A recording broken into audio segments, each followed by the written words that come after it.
Alors dans cette vidéo, donc, nous allons voir ce que c'est que la taille des images, nous allons voir comment calculer la taille d'une image, et nous allons voir donc ce que c'est que la définition d'une image.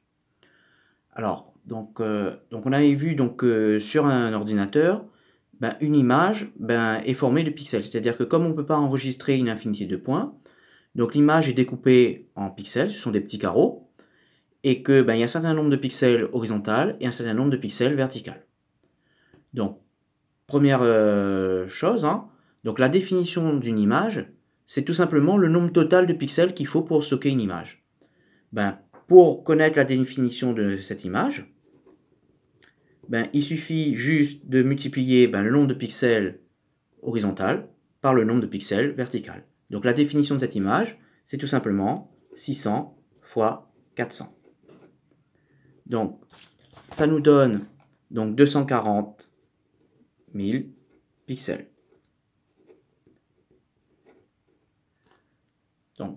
Donc la définition de l'image est de 240 000 pixels. Donc c'est ce qui est indiqué sur les appareils photo. Quand on vous dit que l'appareil photo fait 2 mégapixels, ça veut dire que sur une image, il y a 2 millions de pixels. Donc ça c'est la définition.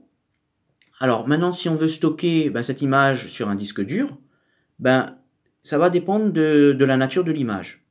Donc si l'image est en couleur, on sait que pour chaque pixel,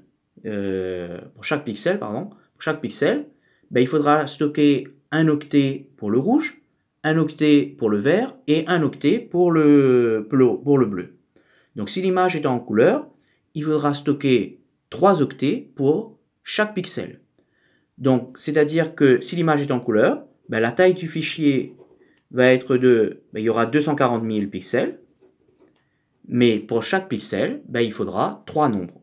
Donc fois 3, et on va trouver le nombre total d'octets qu'il faut pour stocker l'image. Donc ça fait 720 000 octets.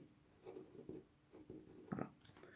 Donc, conclusion, hein, donc si on a une image en couleur, on compte les pixels qu'il y a sur l'image, le nombre total de pixels, et on multiplie par 3. Deuxième cas, si l'image maintenant est en niveau de gris. Alors, si c'est en niveau de gris, on a vu que dans ce cas-là, l'octet qui sert à coder le rouge, le vert et le bleu, donc les 3 octets, ont la même valeur. Donc par exemple pour le blanc, ça va être à 255 les 3 octets. Pour le noir, les 3 octets vont être à 0. Donc on va stocker qu'un seul chiffre.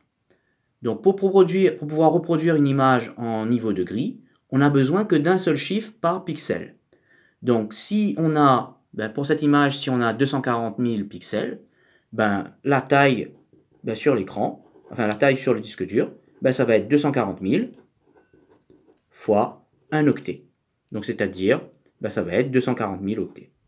Donc pour une image en niveau de gris, donc la définition, c'est la même valeur que la taille en octets. Voilà. Donc c'est comme ça pour pouvoir calculer la taille d'une image, il faut regarder d'abord si elle est en niveau de gris ou si elle est en couleur. Donc si elle est en couleur, il faut multiplier le nombre de pixels par 3.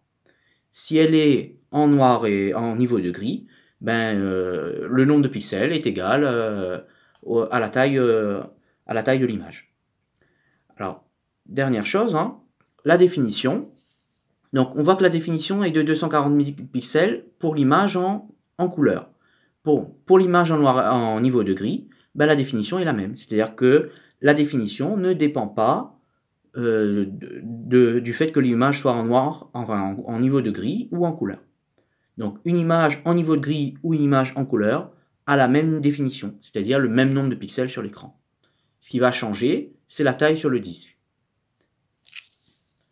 Alors, on peut terminer juste un petit rappel sur comment on convertit maintenant en kilo-octets. Donc on sait que notre image, par exemple, en niveau de gris, c'est 240 octets. Donc si on veut la convertir, 240 000 octets, donc si on veut la convertir en kilo-octets, Ben, on sait que 1 kilooctet représente 1000 octets. 1000 octets. Donc pour convertir en kilooctets, il suffit juste de faire un produit en croix. Et on va obtenir, donc ça fait 240 kilooctets. Voilà. Donc si on veut faire l'opération maintenant, si on veut convertir la taille de l'image en kibioctets, on a 240 000 octets. Et on sait que dans un kibioctet, il y a 1024 octets. Donc correspond à 1 kibioctet. Donc il suffit juste de faire l'opération pour savoir combien ça fait. Donc ça nous fait environ 234 kibioctets.